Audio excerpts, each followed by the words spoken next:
naomba nitoe taarifa kwa wale wenye nia ya kutaka kulipiwa mahari na kusimamiwa ndoa zao. Kuanzia tarehe 10 mwezi unaokuja huu wa 4, tarehe 10 mwezi wa 4 hadi tarehe 30 mwezi wa 4, ni siku 20 takriban, tunaanza kutoa fomu hapa makao makuu ya Al-Hikma Foundation, mtaa wa Pazi, Kikale na Yombo.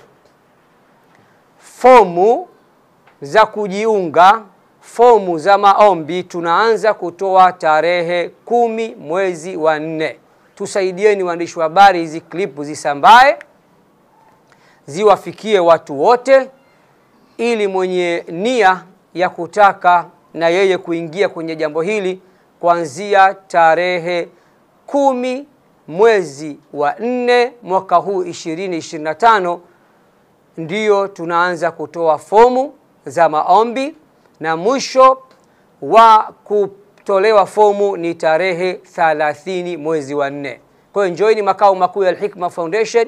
Mkifika hapo magetini mtakuta tayari fomu zipo, watu wachukue fomu wakajaze na warejeshe. Watakaporejesha, timu itafanya mchakato na mapitio, kisha mtaitwa katika usaili, interview ya mwisho. Baada ya hapo, jambo likikamilika, tutatangaza mapema iwezekanavyo ndoa hizi 100 zitafungwa lini. Lakini upande wa watoto watakaofanyiwa sunna 1050, jambo hili tumelitua kwa jopo la madaktari wenye experience katika mambo haya, ambao watawafanyia sunna watoto wetu kwa njia za kisasa kabisa, sio njia zile za kuumizana za mwaka 47, njia za mpira za kisasa.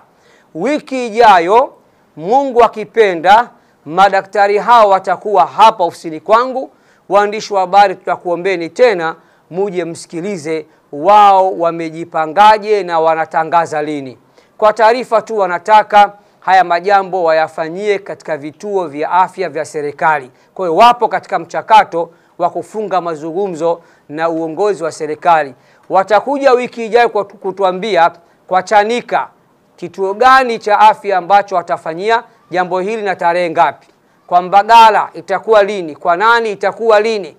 Kwa hiyo taarifa ya kuwafanyia sunna watoto 1050 zitakuja kutolewa na jopo la madaktari, kwa sababu hilo linafanywa na wao. Sisi taasisi tutawezesha wiki ijayo insha Allahu taala. Ama fomu za ndoa nimetangulia kuwatajia, zinaanza kutoka tarehe 10 mwezi wa 4 hadi tarehe 30 mwezi wa 4.